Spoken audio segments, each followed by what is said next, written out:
This is Flat Out Agility, an Australian agility podcast. I'm Grace.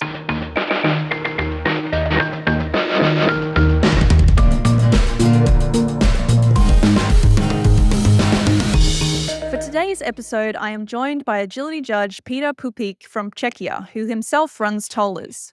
Petr is a highly accomplished international judge, having previously judged at the Agility World Championships and many other major competitions. He is also the international judge coming for the 2026 Agility Nationals here in Australia. Thanks for joining us today, Petr. So to start us off, can you tell us about your agility journey?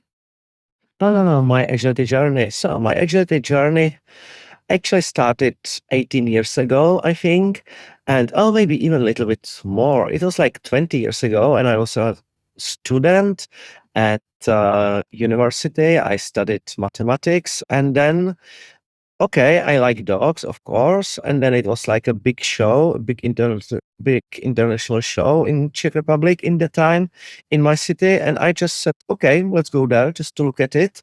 And the part of the show, it was an agility competition. Until the time, I didn't know anything. I didn't know that agility can actually exist actually. And I came there and I saw that and I said, okay, I would like to do it. And we had like family dog. And I asked my mom if she can like make a tunnel for me, and I created wooden obstacles and just put the holes into the ground and created the slalom. And I started in the garden with my dog, and he was 8 years old actually in the time. And then actually we had a second beagle, and then I said, okay, let's try to train it. And then, yes, I started with first training, and then, it became more and more bigger and bigger part of my life. And now I'm just agility person, I would say. And what made you become an agility judge specifically? I don't know. Like it was one competition in Czech Republic where I competed with my beagle, and it was one judge, and he sits next to me during his free time, and we were just talking about like everything. And then he said if I'm interested in it, and I said actually yes. And in that time I designed courses for our group. We were just a small group of people doing agility together, and we had no trainer but somebody, and it was usually me who designed courses. And then I said, okay, I like designing courses. And he said, okay, you can be judge, we will open the uh, education for future judges. And I said, okay, let's try. And then I tried, and then I became a judge. And it's like 12 years ago or something like that. And what do you like most about doing it? Like I like judging in several levels. Of course, I like the atmosphere of the competition. I like the cheering for people and cheering for teams, and that's like super nice. So I like atmosphere of competition. I like also like watching different teams with like different dogs, and yeah, it's hard to describe why I exactly like it, but I really love it. I really love it. Yeah. And I like all parts of judging, like from early beginning when you just have to communicate with people about the competition, then course design, and then the competition atmosphere of the competition. Yeah. I like all aspects of that, I think. And when did you start traveling internationally for judging? I think the career was quite fast because I became judge, I think, 12 years ago. And actually, 2 years later, yeah, I was judge for 2 years actually in that time when I counted now. And 2017, it was a world championship in Czech Republic in my country. And it was an election who will be the national judge, because it's always one national judge, or now it's two, but in the time it was one national and one judge from abroad. And our committee just said, okay, don't you want to do it? And I said, yes, but I don't have enough experience. I'm judge just for 2 years. And then they said, okay, you will have experience because you are international and then like and you will just travel whole year. And yes, it was like that. So it was like super quick. After 3 years of judging, I judged the world championship. And I think people were happy with my courses on world championship. So then I got still more and more invitations. Yeah. And then it's like that. Wow, so you're sort of a bit of a prodigy. You started big at the beginning. Yes, it was. I would just say that it was like fortune, or I don't know how to say it. It was just like everything fits in my life, like really, really well, I would say. Where have you been for judging? Like, what kind of places have you been to? Mhm. I would say like because of seminar and judging, I think I was in 32 countries around the world, like more or less. And I don't know, like my most favorite countries, they are just like Nordic countries, like Norway and Finland. I really like those countries. And yes, I was in Australia. I like really Australia. So I think, yeah, I'm really happy to go to you again. It's I think my fourth visit in Australia, if I remember it well. I was in Canada, in States, in South America. I would say, except Africa, I was in every continent. And your favorite places, is that because of the agility or just because of the place itself? I would say both. It's a little bit connected. Like, when I was a child, I had some dreams. Like one of the biggest dream, it was just to go to mountains in Norway. And then, thanks to agility, I could go there. And also, I had a dream to see the Opera House in Sydney. And thanks to agility, I could go there and spend some time there. So it's like connected. I think like thanks to agility, I can just live my dreams. That's amazing. But also, it was like I don't know, like of course also Canada because of my breed and also because of nature. I really like Canada. So tell me about your breed. Why do you run tollers? Why tollers? It's a good question. Actually, I started with Beagle, and we had two Beagles, and I think like running agility with one Beagle, it's exactly enough for one life, and it's just they are. I like them, and I wish everybody will start with Beagle because it will make everything easier because you have to really think how to motivate these dogs, and you just you can also just little bit not take everything so seriously because with the beagle sometimes they decide what we will do. And it was like he teach me a lot, really a lot for everything.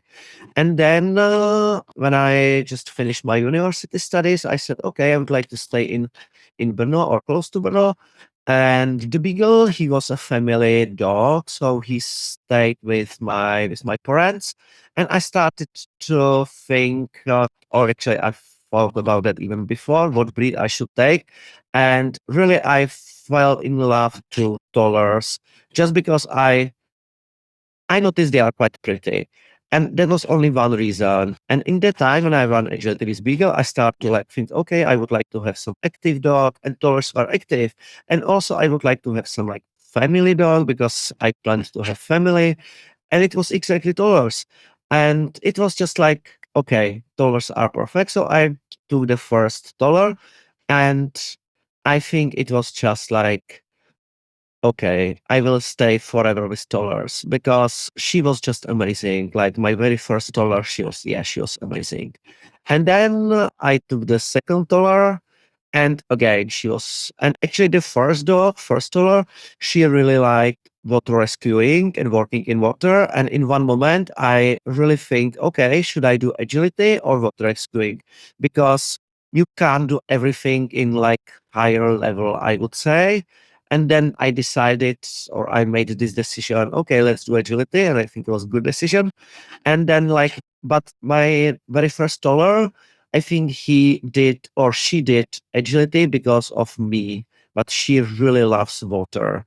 And the second dog, it's a Tula. I'm running her nowadays. She's 8.5, and she loves agility. She loves so much agility. And now I took the third Toller, and she's 1 year old, so she's puppy. And again, she's amazing. So I think I will stay with Tollers forever. And they are like, I'm traveling a lot and I have family. So, and my wife, she's not doing agility, but she's like dog person, and she can take care about dogs and she can walk them, but still she will not do agility with them. But I have also two young kids, and I want that they can stay together and just to live family life, and I can just go somewhere for work, and I can do it easily with my dollars. And yeah, just I think I can't say any single bad words for dollars. I can be like an advertisement for this breed. So maybe I'm bad person to ask for recommendation for what breed should I buy, because I would always say just dollar, of course. I really like them. Like from so many reasons, like not only agility, but like family life, just behavior. Yeah, yeah. Yeah, so anybody who asks you would say Tola regardless of anything else. Definitely. Like they are super sensitive. They are really, really sensitive dogs. So yeah, yeah, yeah. So I think if people are strong, then maybe I would not recommend them dollars. I would recommend beagles because then they will have too strong like people and person and dog. But no, I like dollars. Yeah, I would recommend dollars. Yeah. So, back on the agility and judging, how would you describe your approach to course design? Oh, like like always when I have like this education about course design, I'm trying to say in the beginning that I like fluent, fast courses, which will be fun for all, like for judges, competitors, and auditors. And I would say that everybody should say the same. If you ask every other person, they, I think, will probably answer the same. They like funny courses. And so I don't know. I would say that, okay, my courses, they are requiring or they are asking like either a lot of running or a lot of training skills like independence and things like that. And yeah, that's I think how I would describe my courses. But yeah, in general, I'm trying to just design like fluent courses when what will be clear for the dog, like it will be predictable for the dog, and yeah, yeah. And how do you design differently for different levels? It's really interesting, and I think this is a really cool topic and really interesting topic. I know your rules in Australia, and I know our rules in Europe and in other countries also. And it's really nice because, for example, for novice category, this is the biggest difference across every country because. I really like freedom, what we have in Europe. But what is the problem with this freedom? That every judge they can just design courses for beginners or novice or just grade one, how doesn't matter how do you call it, and they have totally different skills what they are requiring and different sequences and everything. And what I really like in Australia and also in America, in UKI, that you tried to make it a little bit easier for people who are preparing themselves for the first start of beginning, let's say, of their careers. And it's some like, okay, we can say a limitation or restriction for judges, but there is like rules what should be and what shouldn't be in grade one and or in novice category in your country. And I really like it. And we don't have this in Europe actually. And then we have those like misunderstanding because I think like if I'm judging the novice dog, I feel when the team get frustrated in my courses or eliminated or whatever, then I feel a little bit responsible for that. That they are just beginners, and maybe their trainers should them that be ready for this type of courses.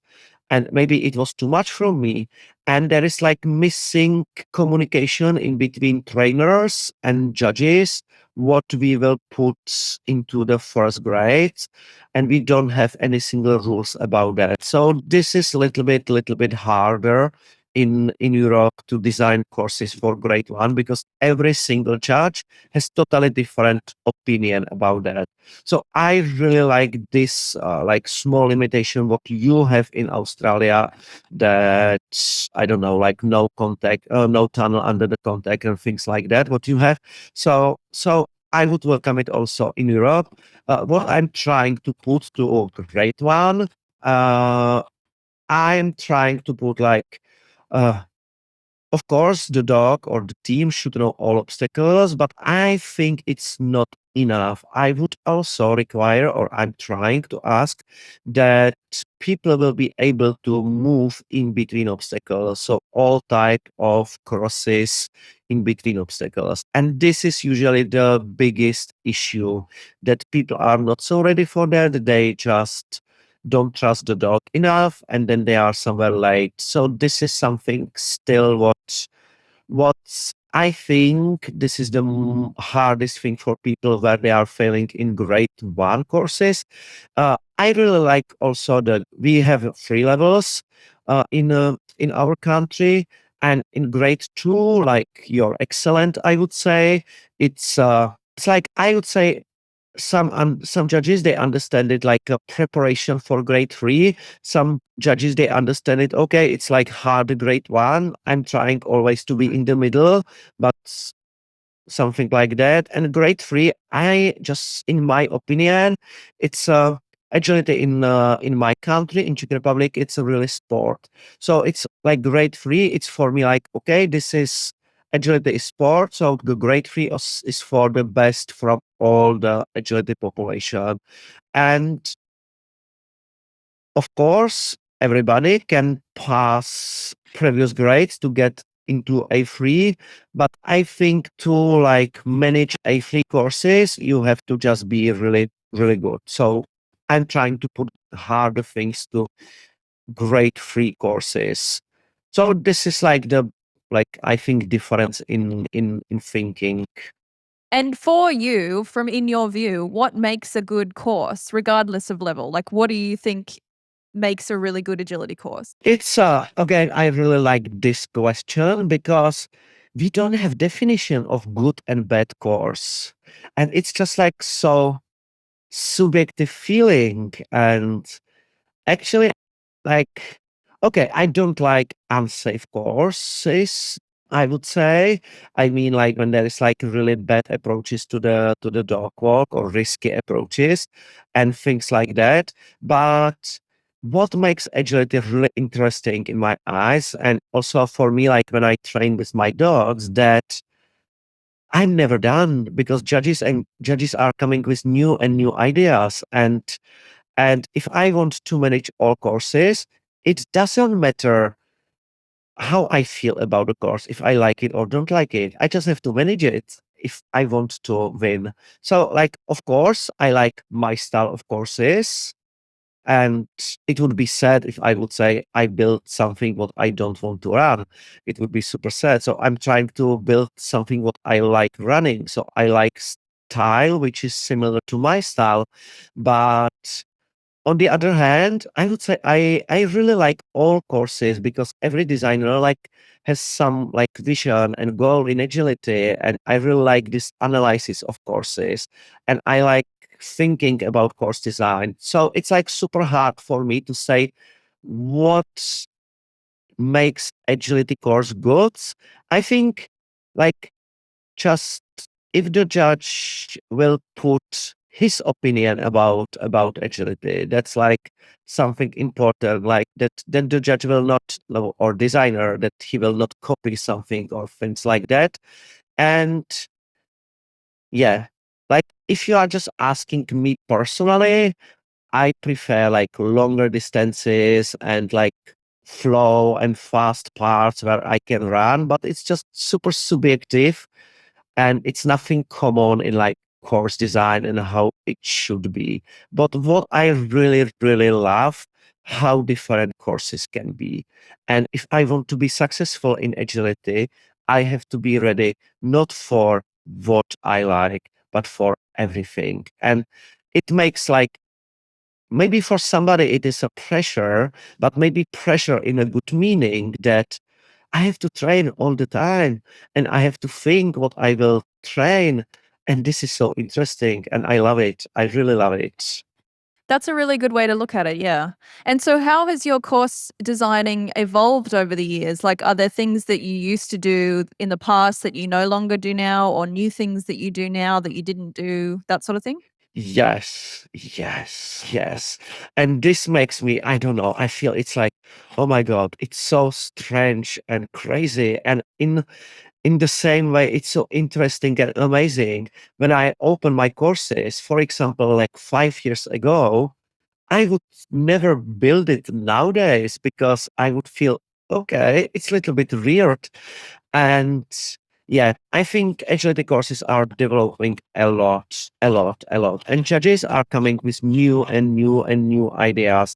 And this is what I like. Like, I don't know, like I would say, for example, flick.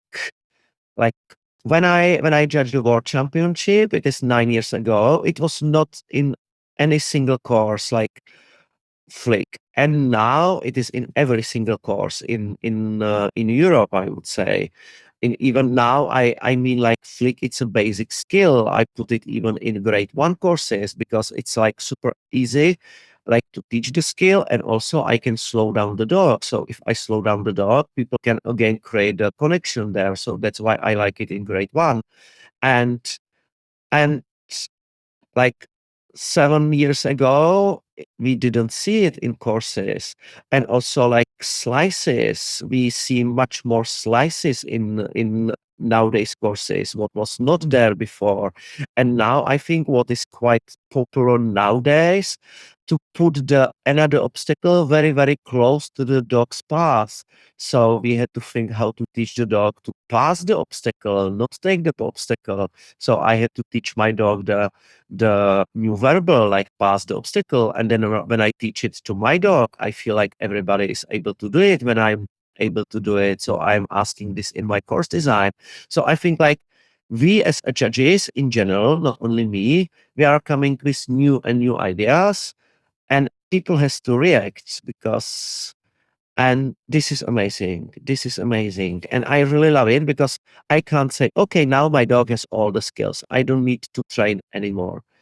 And it's like with every single human being. Like we need education, we need training, we need practicing all the time. Like the worst sentence is, we are done. We don't need any more education, training, and practicing. No. So this is really, really interesting, I think. Like how fast is agility developing? It's not only in Europe, I would say, because like I would say the course design is my biggest hobby. So I spent a lot of time with analyzing courses from judges around the world. So I have like I really yeah, I'm analyzing also like courses from like Australian judges. Like okay, I don't know if I can mention some of my really, really popular Australian judges, but it's always like, oh my God, it's so cool. And they are like inspiring me, like, oh, that's so cool. And that's, even if I would not use it, maybe it's good to think about it. Oh, how I would handle it. Okay, maybe I don't want to use it in my course design, but I would like to have the skill how to handle this. And it's like, yeah, it's super good. So you've judged some of the biggest events in the world. What would you say elevates the best dog and handler teams? I think relationship. I think you are not and you will never be successful if you don't have good relationship between you and your dog. It's a team sport. It's really a team sport. And I think I think you can train how much time you want, but if you don't have a good relationship with your dog, you will not be successful. And or at least in my mind, in my opinion. And it's not about hours of training, or it's more about how you know your dog, what your dog needs, where exactly you should train a little bit more, and in which situation the dog needs a little bit more freedom and things like that. So I think this relationship between dogs and people, it's just amazing, and it makes was, yeah, I would say winners, the best teams. What would you say is the most memorable event that you've judged at? I would say junior championship because World Junior Championship because okay, I was a teacher before I started before I started with living for agility. Uh, so I really like the atmosphere of just children cheering to other, even if they are from other countries. And yeah, it was just amazing atmosphere there in Finland. And also it was in Finland, in my very popular country.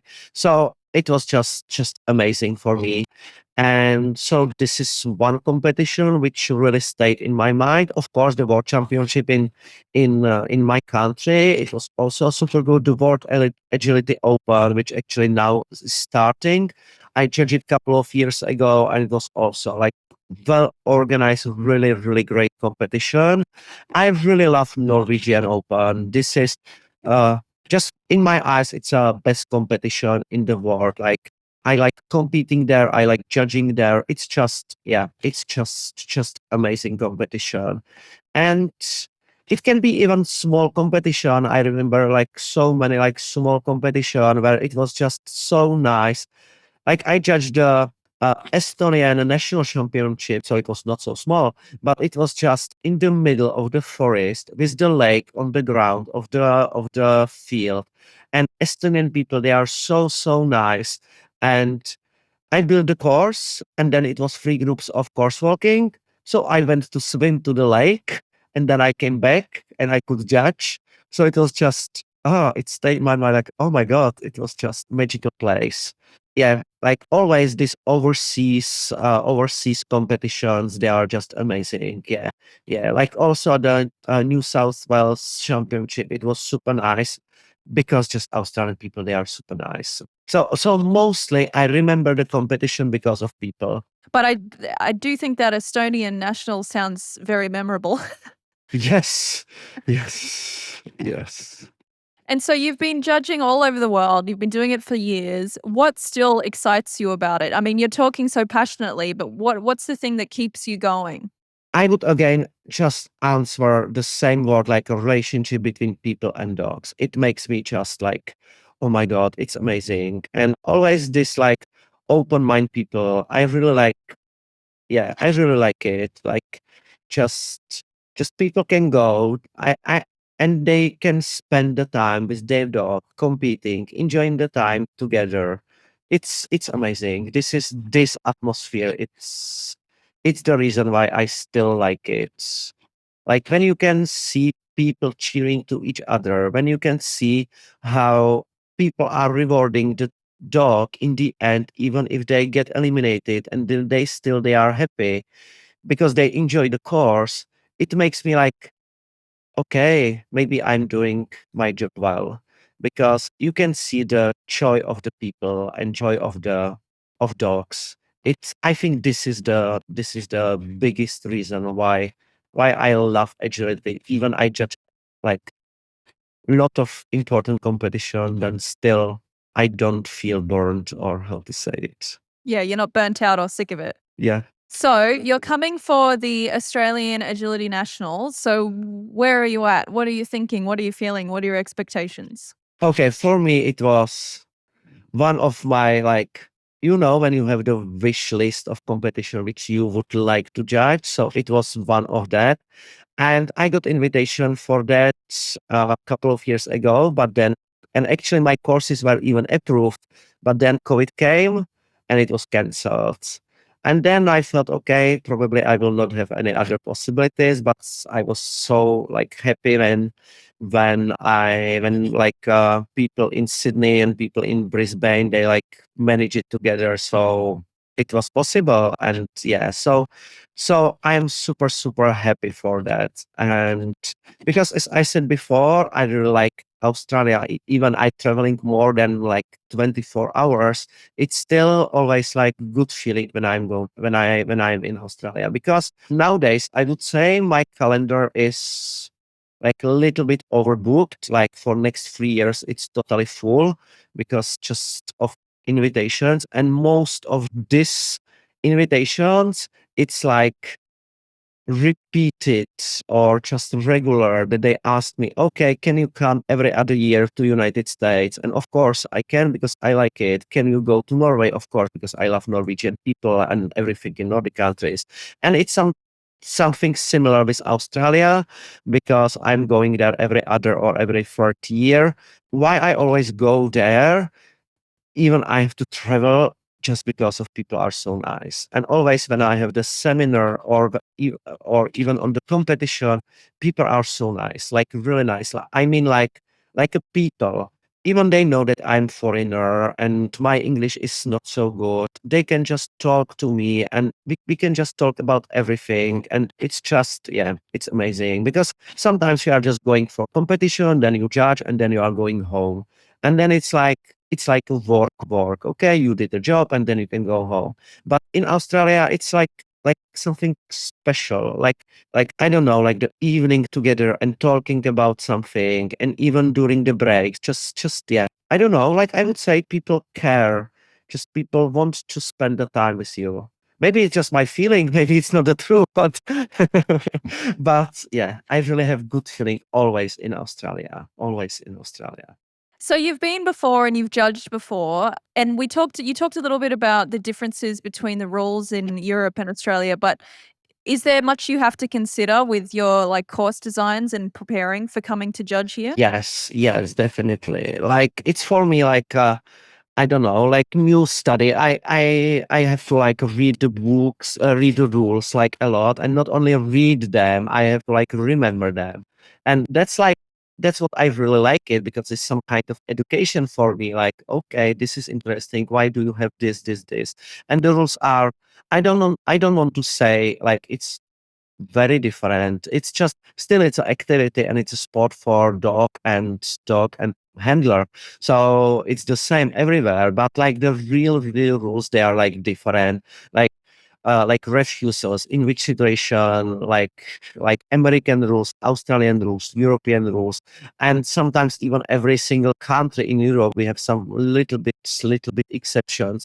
So it's like yeah, I have to just study it. So like for example, you have different obstacles. You have different length of the contact zone on the dog walk. You have different height of the dog walk. You have different height of the A-frame. You have different height of uh, of seesaw. What else? You judge a little bit differently the weave poles. You have different tire. We have much smaller tire. What else? We can't have, and that was for me like the strangest thing when I came first time to Australia, because you can have more cup holders on the wing. We can't have it, and I actually like maybe our European style because I just feel when you have those several holders, it's quite dangerous for the dog if the dog hits it in the slice. But your dogs, they are like well trained, they don't like crash it so often, what I saw. But when I saw it first time, it was absolutely out of my comfort zone. Oh my God, the dog is slicing the jump and then he has to go against so many holders. It can be disaster. And actually, it wasn't in the end. Yeah, it's different. It is different, but still, it's activity. It's activity with the dog. If you see the video, the dog running in Australia, the dog running in Europe, the dog running in America, the dog running, I don't know, in Asia, you will not recognize from which country is it. It's like it's still the fun with dogs. So like the main goal, it's still the same. Yeah. And there has been a recent rule changes, so new rules came in Yeah. at the 1st of January this year. So actually, you mentioned earlier about tunnels under the dog walk and A-frame. You are allowed to do that in novice now, so that will be a major difference. Also, you change your special jumps because you had to have all special jumps, and now you change it. And Yeah. yes. I got the rules from Gail now, and I open it, and I started to study actually nowadays. So to be ready in 1 month. Yeah. What advice would you give to a handler who is competing at their first national level event? I mean, Australia specifically, but, it could be applied broadly. What just general Mhm. advice would you give someone who's coming to a big comp for the first time? Just try to have the fun, because a lot of people coming first time to the big competition. I don't know if it is also in Australia, but people are so stressed from that, and after the competition they just start to think how it was actually very nice. So just just to have fun, and just, yeah, I think it is actually, it's a sport, so it's totally the same as and every other sport. Lots of the success is that you are mentally ready for the competition, and so it's like just have the fun and enjoy the competition and enjoy the time with your dog. Yeah, And what do you hope competitors take away from running your courses at the Nationals? I think the same. Same. I hope they will just have the fun. They will enjoy it, and I don't know. I hope, yeah, I hope for many, many, many nice runs. So, Have you got any hot tips for any of your courses that you're bringing? hot tips. Oh, that's interesting. I don't know. I don't know. I'm really trying to be transparent. So I'm publishing all my courses, like really, really all my courses for competition. And then I think like, okay, people can be easily ready for that. So I hope, still there is this hope, I will not surprise you with my courses. I think it will be something what you would say, okay, it's a better scores. And that's, I think it's important that somebody invites me because of my courses and I will bring my courses. So it will be not like, okay, now 4 meters in between obstacles and things, blah, blah, blah, blah, blah. So I don't want to surprise people. That's like what's, I think it's important for me when I judge this big event. And yeah, yeah. So I think for this event, I don't know. Maybe it's different. You can tell me, but in our country, I would say in European countries, when we are going to some big competitions, we are trying to check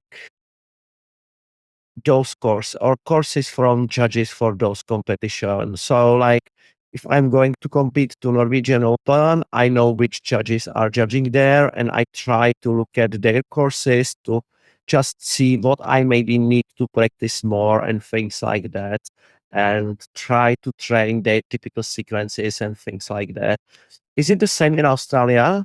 I would say that Australia has less of a culture of posting courses online. I don't see it as often.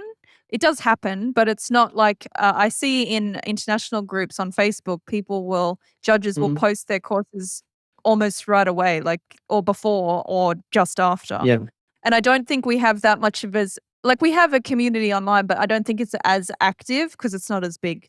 So, what are you looking forward to the most about coming for the Nationals? I have never judged it before, so so it will be interesting, really. Like, yeah, I'm looking forward to the atmosphere, because when I judged the state championship, it was really nice atmosphere there, at least from my position as a judge, and also it was really nice group of judges. We can talk together, so I'm really looking forward to this. And yes, of course, I'm looking forward to see some dollars. At least I hope it will be some of them there. And of course, beagles, it would be amazing. And yes, like I'm looking forward to the fun there. And we are looking forward to having you. And thank you so much Mm, for your time today. I've really liked talking to you. thank you so much. This has been Flat Out Agility. Be kind to dogs.